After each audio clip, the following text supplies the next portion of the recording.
আসসালামু আলাইকুম রহমতুল্লাহি ওবরকাতুহ। আজকের এই ভিডিওটা খুবই গুরুত্বপূর্ণ একটা ভিডিও। এর কারণ হচ্ছে আজকের এই ভিডিওতে আমরা কোরআন মাজিদের মধ্যে যে বিষয়টা আমাদের সবার আগে সুশুদ্ধ করে শিখতে হবে, অর্থাৎ হারকাতের সঠিক উচ্চারণ বা হারকাতের সঠিক উচ্চারণের পার্থক্য। আমরা অনেক হারকাত উচ্চারণ আছে, যেরকম যে তা, ত, হা, হা, তারপর হচ্ছে আইন, হামজা, য, জাল, এই হরফগুলো আমরা অনেক সময় একভাবে উচ্চারণ করি। তো এই যে হরফগুলো আপনি জালের জায়গায় জাল যেখানে উচ্চারণ হবে সেখানে আপনি জ উচ্চারণ করেন, কিংবা জয়ের জায়গায় জাল উচ্চারণ করেন, অথবা দদের জায়গায় দালের জায়গায় দদ উচ্চারণ করেন। এই ভুলগুলা করার জন্যই আপনি কোরআন মাজিদ পড়া শুদ্ধ হয় না, যে কারণে আপনার আরও গুনাহ হয়। এর কারণ হচ্ছে, দেখুন, কোরআন মাজিদের একটা হরফ পরিবর্তন করার ক্ষমতা কিন্তু আমাদের কারো নাই। তো একটা আয়াত আছে দদ দিয়ে, আপনি দদ দিয়ে আয়াতটা না পড়ে পড়তেছেন ডাল দিয়ে, যেখানে দদ আছে সেখানে আপনি দদ উচ্চারণ না করে আপনি ডালের উচ্চারণ করতেছেন। তো এই যে একটা ভুল, যে দদের জায়গায় আপনি ডাল পড়তেছেন, একটা হরফ আপনি এখানে পরিবর্তন করতেছেন, সেই কারণে কিন্তু পুরোটা আয়াতের অর্থ পরিবর্তন হয়ে যাবে। তো এই জন্য আমাদেরকে এই হরফগুলো খুবই সতর্ক হয়ে পড়তে হবে, যাতে এই হরফগুলো আমাদের ভুল না হয়। তো এই জন্য আমাদেরকে ইনশাল্লাহ এই ভিডিওটা সম্পূর্ণ দেখতে হবে এবং এই বিষয়গুলোর সবকটি আমাদেরকে ভালো করে বুঝতে হবে। তো এর আগে আমরা মাখরাজ, সিফাত, হরফ নিয়ে আলোচনা করছিলাম। তো যদি আপনারা আমার এই কাজের সবকটি ভিডিও পেতে চান বা দেখতে চান, তাহলে দেখুন এই ভিডিও ডিসক্রিপশনে আমি একটা লিঙ্ক দিছি, প্লেলিস্টের লিঙ্ক দিছি। সেই লিঙ্কে ক্লিক করলে আপনারা সবকটা ভিডিও পেয়ে যাবেন ইনশাআল্লাহ। তো চলুন আমরা শুরু করি। আমরা প্রথমে হারকাতটা শিখি, যে হারকাত কাকে বলা হয়। এখানে দেখুন লেখা আছে হারকাত অর্থ নড়াচড়া করা, আর হারকাত হচ্ছে এক জবর এক জের এক পেশকে বলা হয়। অর্থাৎ যখন একটা জবর থাকবে, একটা জের থাকবে, একটা পেশ থাকবে, তখন ওটাকে হারকাত বলা হবে। আর হারকাতের উচ্চারণ আমরা তাড়াতাড়ি করে পড়বো, এটা আমরা সবাই মনে রাখবো। এখানে দেখুন আলিফের উপরে জবর আসছে, হামজার উপরে জবর আসছে, তো এগুলো হলো হারকাত। হামজা জবর আ, হামজা জবর আ, বা জবর বা, তা জবর তা, এরকমভাবে আমরা উচ্চারণ করব। এখানে একটা জিনিস মনে রাখবেন, যে এই যে দেখুন, এই যে খ, তারপর হচ্ছে র, সদ, দদ, ত, ভ, গইন, কফ। এখানে এই 8টা হরফের মধ্যে শুধু র বাদ দিয়ে বাকি 7টা হরফ সবসময় মোটা হবে। অর্থাৎ যখন আপনি উচ্চারণ করবেন তখনই আপনি মোটা করে উচ্চারণ করবেন। এটা আপনারা অবশ্যই মনে রাখবেন, যে এই 8টা হরফের মধ্যে এই রটা বাদে, রটা মোটা হয় আবার পাতলা হয়, এই জন্য আমরা রটা বাদ দিলাম। রটা বাদে বাকি যে 7টা হরফ আছে, এই 7টা হরফ সবসময় মোটা করেই উচ্চারণ করতে হবে। তো এই খ জবর খা উচ্চারণ করি আমরা অনেকে, সদ জবর সা উচ্চারণ করি, দদ জবর দা উচ্চারণ করি, ত জবর তা, জ জবর জা, গইন জবর গা, কফ জবর কা। এই যে এরকমভাবে যে আমরা উচ্চারণটা করি, এটা কিন্তু ভুল উচ্চারণ। এই উচ্চারণটা করা যাবে না। তো আপনারা অবশ্যই এই 8টা হরফ সঠিক করেন। যদি আপনি এই 8টা হরফ সঠিক করতে পারেন, তাহলে কিন্তু আপনার কোরআন মাজিদ পড়াটা শুদ্ধ হবে ইনশাআল্লাহ। যাই হোক, আমি আপনাদেরকে এগুলো এখন পড়ে শোনাবো না, আমি ইনশাআল্লাহ আপনাদেরকে সরাসরি এই যে পার্থক্যগুলা, অর্থাৎ সমোচ্চারিত হরফের উচ্চারণের পার্থক্য, এইগুলো আপনাদেরকে আমি একটু বুঝিয়ে দেবো, কারণ এটা খুবই গুরুত্বপূর্ণ, খুব খুব খুব গুরুত্বপূর্ণ। আমাদের এই বিষয়টা জানতেই হবে। তো দেখুন, তা এবং ত দুটো যদি আমরা জবর দিয়ে উচ্চারণ করি, তাহলে এটা হবে তা জবর তা, আর এটা বলতে হবে ত জবর ত। দুটোই তা তা উচ্চারণ করা যাবে না। একটা হচ্ছে তা জবর তা, আর একটা হচ্ছে ত জবর ত, এরকম ভাবে। তারপর হচ্ছে হা এবং হা, এই দুটো হরফ অনেক গুরুত্বপূর্ণ, কারণ আমরা যখন কোরআন মাজিদ পড়তে যাই এই দুটো হরফের মধ্যেই ভুলটা বেশি করি। কারণ সূরা আল ফাতিহা যখন আমরা পড়ি, সূরা আল ফাতিহার প্রথম আয়াতে কিন্তু আলহামদু, এই হাটা আছে। তো এই হাটা দিয়ে যদি আপনি উচ্চারণ করেন, তাহলে অর্থ ঠিক থাকবে। সমস্ত প্রশংসা একমাত্র আল্লাহ তাআলার জন্য। আর এই হাটা যদি আপনি এই হাটা উচ্চারণ করেন, আলহামদু বলেন, তাহলে সকল নিন্দার মালিক আল্লাহ তাআলার জন্য, এরকম হবে আর কি, নাউজুবিল্লাহ। তো যাই হোক, আপনারা এই হাতে উচ্চারণ করবেন না। দেখুন, আপনি শুধুমাত্র আলহাম এর জায়গায় আলহাম পড়লেই একটা আয়াতের অর্থ কতটা জঘন্য হতে পারে, এটা আপনি বুঝতেই পারতেছেন। যে কারণে আমাদের প্রত্যেকটা হরফ সহি করে বুঝতে হবে, শিখতে হবে। তাহলে এটা হবে হা জবর হা, আর এটা হবে হা জবর হা, চাপ দিয়ে একটু, হা জবর হা, এরকম। তারপর এটা হচ্ছে বা, এটা হচ্ছে ওয়াও। বা যখন উচ্চারণ করবেন দুইটা ঠোঁট মিল করে উচ্চারণ করবেন, আর ওয়াওটা দুই ঠোঁট গোল করে উচ্চারণ করবেন। তাহলে এটা হবে বা জবর বা, আর এটা হবে ওয়াও জবর ওয়া, ওয়া, এরকম।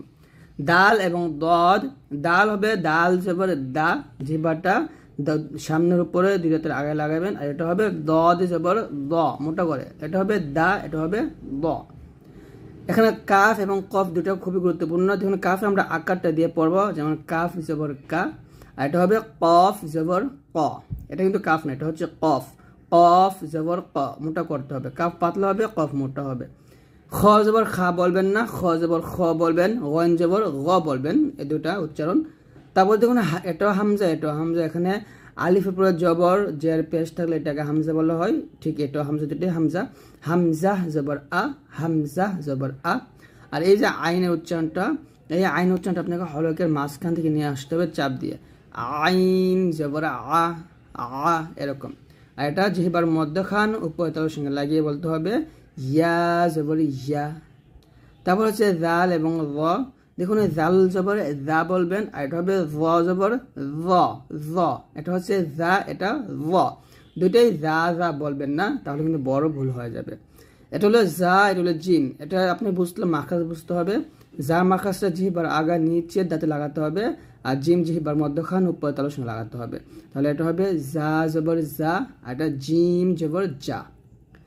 সা এবং সিন, সাটা জিহ্বার আগা উপরে দাঁতের আগার সঙ্গে লাগবে, উপরে দাঁতে লাগবে কিন্তু নিচে দাঁতে লাগবে না। সা জবর সা। আর সিনটা যখন উচ্চারণ করবেন জিহ্বাটা নিচে দাঁতে লাগিয়ে সিন উচ্চারণ করবেন, সিন জবর সা। সদ হবে সদ জবর স, এটা হবে সিন জবর সা, এটা সদ জবর স। আর এটা হবে শিন জবর সা, সা। জিহ্বার মধ্যখান উপরে দাঁতের সঙ্গে লাগাবেন। জিম জবর যা, শিন জবর সা, ইয়া জবর ইয়া। এই তিনটা হরফ সেম জায়গা থেকে উচ্চারণ হয়। তো এই হচ্ছে জবর উচ্চারণ। এখন আমরা জের দিয়ে শিখব। এখন আমরা জের দিয়ে উচ্চারণ শিখব। দেখুন তাজের তি, যখন আপনি তাট উচ্চারণ করবেন জিহ্বাটা উপর দুই দাঁতের সাথে আপনি হালকা লাগিয়ে তাট উচ্চারণ করবেন, তাজের তি। কিন্তু যখন আপনি ত উচ্চারণ করবেন এই তার মতো জিহ্বাটা দাঁতে লাগাবেন না, তটা একটু জোর দিয়ে লাগাতে হবে, তজের পয়ে, এটা হবে তাজের তি, আর এটা তজের পয়ে, এরকম। তারপর হচ্ছে এটা হলো হা, হাজের হি, আর এটা হবে হাজের হি। এটা হবে হলকের শুরু থেকে আমরা নর্মালভাবে বলবো, আর এটা আমরা হার্টের চাপ দিয়ে একটু বাতাস বের করে চিকন করে বলবো।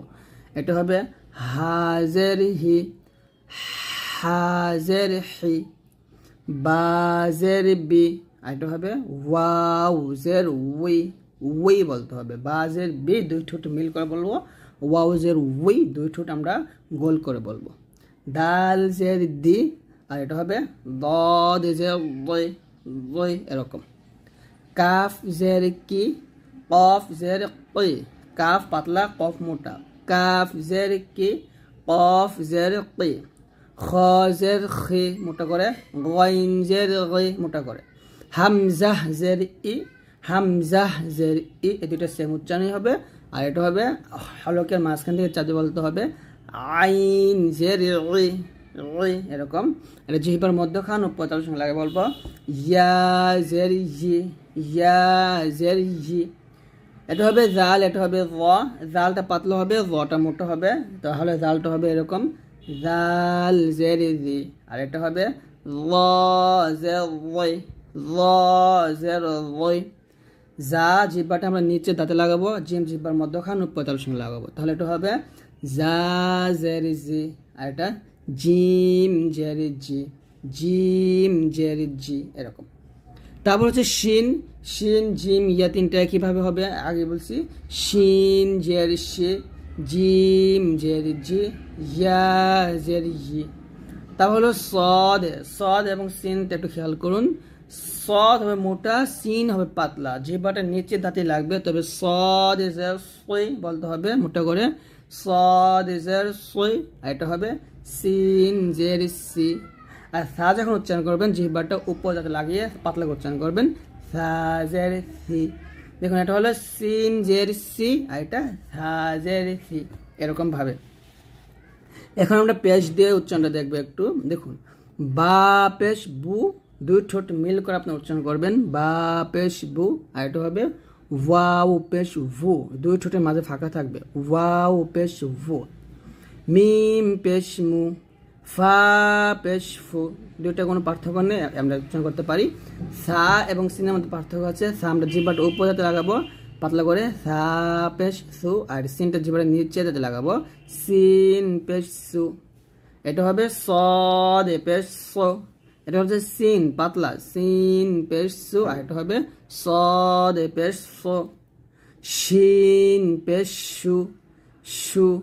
জিম পেশ জু, জিহ্বার মধ্যখান উপরে দাঁতে লাগাবেন। জালটা উপরে দাঁতে লাগবে, জিহ্বাটা উপরে দাঁতে লাগিয়ে জাল পাতলা উচ্চারণ করবেন। জাল যখন উচ্চারণ করবেন জিহ্বাটা কোনোভাবে নিচে দাঁতে লাগাবেন না, তাহলে এটা হবে জাল পেশ জু। আর এটা হবে জা পেশ জু, জা, জা পেশ জু। আর এটা হবে র পেশ র, র মোটা হবে।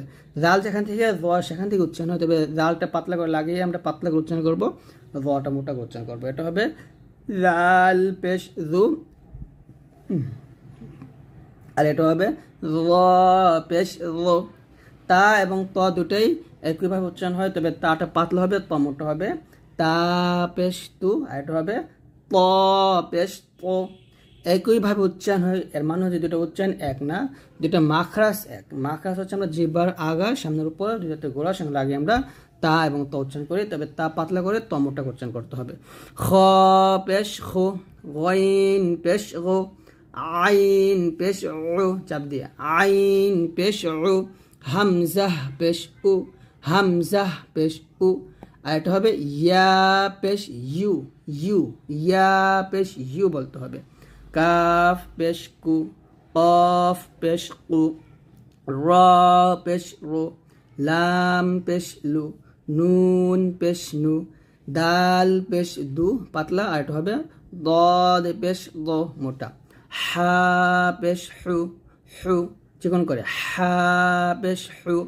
এটা হবে হালকা, হা পেশ হু। হামজা পেশ উ, ইয়া পেশ ইউ, ইয়া পেশ ইউ। তো এরকমভাবে ইনশাআল্লাহ আপনার বেশি বেশি প্র্যাকটিস করেন, তাহলে আপনাদের এই প্রত্যেকটা হরফ শুদ্ধ হবে। যদি আপনারা এই প্রত্যেকটা হরকতের উচ্চারণগুলো মানে শুদ্ধ করে করতে পারেন বা পড়তে পারেন, তাহলে আপনার কোরআন মাজিদ পড়া শুদ্ধ হবে। আর তা না হলে যতই চেষ্টা করেন না কেন কোরআন মাজিদ পড়া শুদ্ধ করে পড়তে পারবেন না। এটা আমার কথা না, এটা কিন্তু আপনি এই ভিডিও দেখেই বুঝতে পারছেন যে কেন আপনার পড়াটা শুদ্ধ হয় না বা হবে না। তো এই হচ্ছে আজকের এই ভিডিওটি। যদি ভিডিওটি ভালো লাগে অবশ্যই এটা লাইক দিয়ে দিবেন, আর অবশ্যই আমাদের ভিডিওগুলো ইনশাআল্লাহ সবার কাছে শেয়ার করে দিবেন। আর আপনারা আমার এই কাজের সব কয়টা ভিডিও একসাথে পেতে দেখুন, এই ভিডিও ডিসক্রিপশনে আমি একটা লিঙ্ক দিচ্ছি, প্লে লিস্টের লিঙ্ক। সেই লিঙ্কে ক্লিক করলে আপনার প্রত্যেকটা ভিডিও ইনশাআল্লাহ একসাথে পেয়ে যাবেন।